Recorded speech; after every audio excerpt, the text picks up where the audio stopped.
నమస్కారం. ఈరోజు గత 21 రోజులుగా బద్వేల్ ప్రాంతంలో అన్ని మండలాల్లో పల్లెపల్లెకి రితేషన్ అనే కార్యక్రమంతో పాదయాత్రతో ఉన్న గ్రామ పంచాయతీలో ఉన్న పల్లెలన్నీ పాదయాత్ర సందర్భంగా ప్రజల కష్ట నష్టాలు, రైతన్న కష్ట నష్టాలు, నిరుద్యోగంగా ఉన్న యువకుల కష్ట నష్టాలు నేను తెలుసుకోవడం జరిగింది. ఈ పాదయాత్ర ఆ రోజు నేను మొదలుపెట్టే ముందు మీటింగ్ రోజు ప్రెస్ మీట్లో కానీ చెప్పాను. ఇది ఒక కొత్త అనుభవం. ఈ అనుభవంలో మంచి చెడు రెండు తెలుసుకున్నాను. అక్కడ ప్రజలు పడే ఇబ్బందులు, ప్రజలకి ఎంతో దగ్గరయ్యే అవకాశం ఇది. ఈరోజు ఈ ప్రాంతంలో అనేక సమస్యలు మా దృష్టికి వచ్చాయి. త్వరలో ప్రెస్ మీట్ పెట్టి అన్ని నాయకులు మా అందరితో పాటు కూర్చొని మీకు పూర్తి స్థాయిలో పంచాయతీ వారిగా, గ్రామం వారిగా వచ్చిన సమస్యలు, వాటి మీద మా పోరాటం ఎట్లుంటుందో, వాటికి మేము ఇచ్చే హామీలు కానీ, ప్రభుత్వం వచ్చినాక ఈ హామీలు ఎలా తీరుస్తామనేది మీకు తెలియజేస్తాను. ఈరోజు ఈ ప్రాంతంలో పెద్దాయన వీరారెడ్డి గారు అప్పుడు తెలుగంగా ప్రాజెక్టు ఎన్టీ రామారావు గారితో కలిసి తీసుకొని రావడం జరిగినప్పుడు ఈ ప్రాజెక్టు ఉంది. కానీ ఈరోజు బద్వేల్ ప్రాంతంలో నేల ఉన్న భూమి ఉన్న సాగు త్రాగునీళ్ళకి ఎంతో ఇబ్బందులు పడుతున్నారు. ప్రాజెక్ట్ ఉంది, కాలువలు ఉన్నాయి, లిఫ్ట్ ఇరిగేషన్ అనేసి, పైగా ఇక్కడ 4 మండలాలకి సోమశీల వెనక జలాలు తీసుకొని వచ్చి పెద్ద చెరువు నింపి అన్ని చెరువులకి నీళ్ళు ఇవ్వాలనే అందరు రైతన్నలు వాటి కోసం ఎదురు చూస్తున్నారు. కానీ ప్రాజెక్టులో ఈరోజు 14 టీఎంసీ పెట్టాల్సింది, లాస్ట్కి ఈరోజు 3 టీఎంసీ ఉంది. అవి కూడా కడప స్టీల్ ప్లాంట్ థర్మల్కి తీసుకెళ్తా అంటే ఈ ప్రాంతం ఎండిపోవాలా అనేసి మేమంతా ఈ అన్ని ప్రాంతాల్లో తిరిగినప్పుడు అనేక మంది రైతన్నలు చెప్పిన కష్టాలు ఇవి. ఈ ప్రాంతం ఎండిపోతే ఇంకా దిగువ ప్రాంతంలో ఉన్న మెట్ట భూములు అసలు ఏ దిక్కుకు పోవాలో తెలియదు. దీంతో వలసలు బట్టి ఇక్కడి నుంచి మైగ్రేషన్గా అక్కడ ఇక్కడ లేబర్ కానీ ఇలా వెళ్ళిపోవడం జరుగుతుంది. ఈరోజు నిరుద్యోగం, పేదవాళ్ళుగా కష్టపడి ఎంతో వాళ్ళు పిల్లోల్ని చదివించుకుంటే పరిశ్రమలు లేక మన ప్రాంతం అనే కాదు రాష్ట్రంలో కూడా పరిశ్రమలు ఎనిక్కిపోతున్నాయి. ఈరోజు ప్రోత్సాహం లేదు. ఎవరైనా పరిశ్రమ వచ్చి ఇక్కడ పెట్టాలంటే ఇన్సూరెన్స్ సరిగ్గా రావట్లేదు, దానా సబ్సిడీ లేదు, డ్రిప్ ఇరిగేషన్ లేదు, అనేక వివరాలు వచ్చినాయి. అప్పుడు ఒక ప్రణాళిక లాగా చెరువులు, ఈరోజు ప్రాజెక్ట్ కింద 83 ఎంఐ ట్యాంకులు ఉంటే వాటికి నీళ్ళు ఇచ్చే బాధ్యత ఈ వైఎస్ఆర్ నాయకులకి లేదా అని మేము సూటిగా అడుగుతున్నాం. వీటికి శాశ్వతంగా ఒక పరిష్కారం రావాలి. ఎందుకంటే ఇంతకుముందు సోమశీల ప్రాజెక్టుకి నీళ్లు అందించడం జరిగింది. కానీ ఈరోజు ఆ కుందు ప్రాజెక్టు గత ప్రభుత్వంలో చెప్పింది, ఈ ప్రభుత్వం ఫస్ట్ సంవత్సరంలో టెంకాయ కొట్టి దాన్ని వదిలేశారు. ఈరోజు డ్యాంలో ఎక్కువ నీళ్లు ఉంటే అత్యంత ఎక్కువ చెరువులకి నీళ్ళు వచ్చేది బద్వేల్ నియోజకవర్గానికి, కానీ దీన్ని వదిలేశారు వీళ్ళు.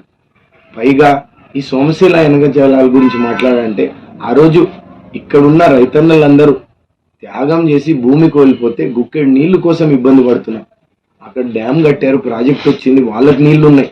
పైగా ఇప్పుడు కుందు నుంచి అక్కడి నుంచి వాళ్ళు కండలేరుకి నీళ్లు తీసుకెళ్తున్నారు. కానీ మన ప్రాంతంకి నీళ్ళు అనేది ఇంక ఎదురు చూడడం తప్ప ఏదీ లేదు.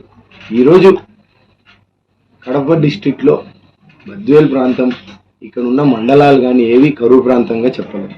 నిన్న చూస్తే అకాల వర్షం, వీటిలో ఇంతవరకు లాగిన్ కొట్టలేదు కొంత హార్టికల్చర్. అందుకే మేము ఒక ప్రణాళిక లాగా, నేను ఇంత ముందు కూడా చెప్పాను, కాశీనాయనకి హార్టికల్చర్ హబ్ తేవాలి. తర్వాత పూర్వమాల ఆ 3 మండలాలు పెద్దది, మనం అక్కడ ప్రాంతానికి ఖచ్చితంగా మనం ఒక పరిశ్రమ తీసుకొని రావాల్సిన అవసరం ఉంది. ఈ చెరువులన్నీ నింపాల్సిన అవసరం ఉంది. ఈరోజు ఇంకా అనేక విషయాలు, మౌలిక సదుపాయాలు పల్లెల్లో లేవు. తర్వాత అన్నిటికంటే తీవ్రమైన సమస్య బద్వేల్లో అయితే భూ సమస్య. ఇంతవరకు 2 సార్లు సవాల్ ఇస్తే దాని గురించి మాట్లాడే ఊసే లేదు. న్యాయ పోరాటం చేసేది ముందు ఈ యంత్రాంగం అంతా దాన్ని డైరెక్ట్గా ఆన్లైన్లో పెండింగ్ పెట్టేశారు. కానీ ఈరోజు ఆక్యుపేషన్లో ఎవరున్నారు? అందుకే మేము చెప్పాం, ప్రభుత్వం వచ్చిన 100 రోజుల్లో దీనికి రీసర్వే చేసి అర్హులందరికీ, పేదవాళ్ళందరికీ వాళ్ళ కోల్పోయిన భూమి కానీ ఏదైనా భూమి కానీ పంచే బాధ్యత తెలుగుదేశం పార్టీ ఇక్కడ ఉన్న మేము కార్యకర్తలు అందరం తీసుకుంటామని చెప్పడం జరుగుతుంది. ఇంకొకటి, ఈ అనేక సమస్యలు డీటెయిల్డ్గా నేను ఇందాకే చెప్పాను, ప్రెస్ మీట్లో త్వరలో అందరు నాయకులతో కూర్చొని ఇస్తాను. నాకు సహకరించిన కార్యకర్తలు, ప్రజలు, వాస్తవంగా అయితే ఈ ఆర్తి ఇచ్చిన అక్క చెల్లెలు కానీ, అభిమానించిన అన్నదమ్ములు కానీ, తన బిడ్డ అనుకొని పలకరించి వాళ్ళ ఆప్యాయంగా తీసుకున్న అవ్వాతాత కానీ, లేదా నాతో నడిచిన వాళ్ళందరికీ ఎప్పటికీ రుణపడి ఉంటా, వీళ్ళని గుండెల్లో పెట్టుకొని చూసుకుంటానని మీ అందరికీ చెప్తున్నాను. ఎందుకంటే ప్రజాసేవ అనేసి ఆ రోజు పెద్దాయన వీరారెడ్డి గారు నిలబడ్డారు, మా కుటుంబం కూడా నిలబడింది. వీళ్ళ బాధలు చూస్తే వాస్తవంగా అయితే మనం కదలాల్సిన అవసరం ఉంది. ఈ ప్రాంతం అంతా మనందరం నిజంగా కానీ నడక ఇది కాదు, ఎంతో నేర్చుకున్నాం. నాతో పాటు వచ్చిన ప్రతి దగ్గర కానీ పల్లెల్లో కానీ డీటెయిల్డ్గా రాసుకున్నాం. ఒక డైరీ లాగా రోజువారీగా ఏం జరిగిందో కూడా రిలీజ్ చేస్తాను. ఒక ప్రణాళిక లాగా ఉంది సార్. ఈరోజు ఒక గూట్లోనే ఒక ముఖ్యమంత్రి, ఒక ఎంపీ, ఒక ఎమ్మెల్యే, ఒక ఎమ్మెల్సీ ఉన్నారు. ఇంతమంది ఉండి కూడా ఈ ప్రాంతంని ఏ కన్నుతో చూస్తున్నారు అనేది ఈ కడప జిల్లా వాసిగా కూడా మేము అడగాల్దలుచుకున్నాం. అందుకే ప్రజల్లో తీసుకెళ్తున్నాం ఇది. ఎందుకంటే మా ప్రాంతానికి సాగు త్రాగుతో పాటు పరిశ్రమ ఇస్తా అని ఆ రోజు మా యువ నాయకుడు లోకేష్ గారు పాదయాత్రలో హామీ ఇచ్చినాడు. ఆ స్ఫూర్తిలో ఆ రోజే నేను పాదయాత్ర చేస్తాను మాట ఇచ్చాను. మన కడప జిల్లాలో మాట ఇస్తే మాట నిలబెట్టుకునే బాధ్యత మన అందరికీ ఉంది. అదేవిధంగా నేను ఆ రోజే గమ్యం ఎన్ని కిలోమీటర్లు ఏందని తెలియదు, చాలా వరకు పల్లెల్లో పొద్దునొచ్చి క్యాంపుకి వచ్చి అర్జీలు ఇవ్వడం జరిగింది. వీటిని డీటెయిల్డ్గా యంత్రాంగానికి తీసుకెళ్తాం, మరియు వాటి కోసం పోరాడతాం, మరియు న్యాయ పోరాటం కూడా చేస్తాం. ఆ పొద్దున పూట కూడా వచ్చి ఇక్కడ ఆప్యాయంగా అన్న అని పొలాలకి తీసుకెళ్లారు, వాళ్ళ కాలనీస్కి తీసుకెళ్లారు. ఇన్ని సమస్యలు ఉన్నాయా అనేది మాకు ఖచ్చితంగా తెలిసింది. మీ అందరికి కూడా కోరుకోవడం ఒకటే, మా నాయకులందరినీ కూడా ప్రజల కష్టాలు తీర్చాల్సిన బాధ్యత మంది. చాలా వరకు చాలా దగ్గర చూపించినప్పుడు ఇది పెద్ద ఆయన ఇచ్చిన కాలనీయో లేకపోతే మన గత ప్రభుత్వంలో చేసిన రోడ్లు అన్నారు. కానీ ఈరోజు కాంట్రాక్టర్లు కానీ గ్రామ పంచాయతీలు కూడా నిర్వీర్యం అయిపోయాయి. సచివాలయాలు మీ సేవా కేంద్రాల్లాగా పనిచేస్తున్నాయి. వాళ్ళకి ఏం పవర్స్ లేవు. అగ్రికల్చర్ ఆఫీసర్స్కి లాగిన్ ఐడి లేదు. వాళ్ళు కనీసం ఫోన్ చేసి హార్టికల్చర్ ఆఫీసర్కి అడిగితే ఒక దగ్గర అయితే 30% క్రాప్ డ్యామేజ్ అయితేనే రికార్డ్ చేయమన్నారు. అంటే నేను కనీసం అడిగా, రిపోర్ట్ రాండి, రైతన్న పండించిన దాంట్లో ఆయన 2 పనులు చేస్తాడు. రైతన్న విత్తనం నాటినాక భూమి దిక్కన్నా లేకపోతే ఆకాశం దిక్కన్నా చూస్తాడు. కేవలం అతను ఎక్కడైనా అకాల వర్షాలు, కరువు వస్తుంది లేదంటే కోవిడ్ వస్తుంది అని ఎక్స్పెక్ట్ చేయడు. అతని పంట ఉంటే ఈరోజు 6,500. మన పరిస్థితి ఏంటి? కట్టేదానికి లేదు. హౌసింగ్ బిల్స్ గత ప్రభుత్వంలో ఇచ్చింటే ఈ రోజు వరకు వాళ్ళకి బిల్లులు లేదు. కాంట్రాక్టర్లుగా పనిచేసిన గత ప్రభుత్వంలో చేసిన వాళ్ళకి ఈ రోజు వరకు కోర్టు ద్వారా వచ్చిన బిల్లులు లేదు. ఈ రోజు వాళ్ళ దగ్గర కాంట్రాక్టర్లు కూడా పారిపోతున్నారు బిల్స్ లేక. కాంట్రాక్టర్లు చెప్తున్నారు మన దగ్గర విలేజ్ రెవెన్యూ అసిస్టెంట్స్కి ఇంతవరకు జీతాలు పెంచలేదు. నా దగ్గరకు వచ్చిన జీతాలకు వచ్చిన వాళ్ళ గురించి మాట్లాడిన వాళ్ళు అరియర్స్ లేవు, పెన్షన్స్ లేవు. ఎన్ని రోజులు అంటున్నాం. గవర్నమెంట్ ఉద్యోగస్తులు రోజు చూస్తే సమ్మె. ఈరోజు పేపర్ చదివితే అధికారులు పనిచేయలేదు అనేసి ఎమ్మెల్యే అండ్ మున్సిపల్ చైర్మన్ ఇచ్చినారు ఒక పేపర్లో, ఆంధ్రజ్యోతిలో చదివితే.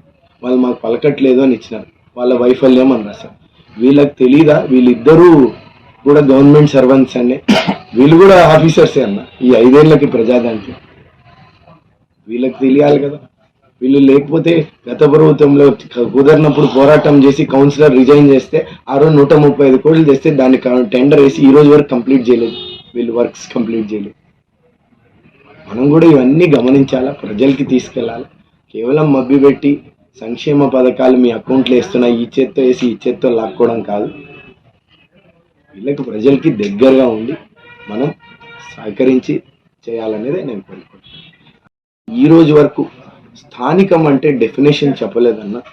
స్థానికం అంటే గవర్నమెంట్ జాబుల్లో వాటిలో కానీ 10th లేకపోతే జోనల్ అన్న ఉంటుంది, ప్రైవేట్ కంపెనీస్కి ఉండదు. స్థానికులకి 75% అన్నారు. కానీ ఈ రోజు వరకు పేపర్ నోటిఫికేషన్ ఇచ్చి స్కిల్డ్ జాబ్స్ ఇన్ని, అన్స్కిల్డ్ ఇన్ని, మేము ఇన్ని ఇచ్చాం, ఇన్ని లేదని ఎక్కడ చెప్పట్లేదు. కేవలం ఇక్కడ ఉన్న రైతన్నలకు కూడా 2 సంవత్సరాలుగా ఇక్కడ కంపెనీ వస్తున్నప్పుడు వాళ్ళకి ఏదో ఒక విధంగా ఈ చెట్లు నాటి శాంప్లింగ్స్ ఇచ్చింటే, ఈ 2 సంవత్సరాలకి కోతగాని వచ్చింటే వాళ్ళకు కూడా ఇది వాళ్ళ ప్రొడక్షన్లో ఉండి ఏదో ఒక డబ్బు సంపాదించుకునే ఆస్కారం ఉండు. డైరెక్ట్గా నేను చెప్తున్నా, అన్నీ ఎక్కడో సేల్ చేసేసినారు వీళ్ళు. ఏమీ చెప్పట్లేదు. చెప్పుకొని కలుపుకొని పార్టీ స్ట్రెంగ్తన్ చేసుకొని ఖచ్చితంగా ఇక్కడ నిలబెట్టిన అభ్యర్థి బొజ్జార వసన్న గారు ఉన్నారు, తెలుగుదేశం పార్టీ చెప్పిన అభ్యర్థి. అతన్ని గెలిపించుకుంటాం. బద్వేల్ ఖచ్చితంగా ఈసారి గెలుస్తుంది. చరిత్ర తిరిగి రాస్తాం. ఈసారి ట్రస్ట్ కానీ సేవ కూడా 50 సంవత్సరాలు అయింది. కాలేజ్ ఇన్స్టిట్యూషన్స్ చదివేయాలనేసి పెద్ద ఆయన కూడా నిన్ననే వర్ధంతి రోజే అందరు చెప్పారు. 1923 పుడితే ఈరోజు 2023 అయినప్పుడు 100 సంవత్సరాలు పూర్తయింది. చరిత్ర తిరిగి రాయాలా. ఆయన గురించి, ఆయనని మళ్ళీ ఎలా ఉండే ప్రజల వద్ద పాలన అనేది తీసుకొని రావాలి. అందుకే నేను ఒక హామీ ఇచ్చాను. ప్రభుత్వం వచ్చిన 100 రోజుల్లో ప్రజా తీర్పు అనేసి అక్కడే పెట్టి గవర్నమెంట్ వస్తూనే అందరికీ అక్కడ వాళ్ళకి పరిష్కరించేసి వాళ్ళకి వాళ్ళ ఇబ్బందులన్నీ తీసి చేస్తామని మీ అందరికీ చెప్తాను. ధన్యవాదాలు.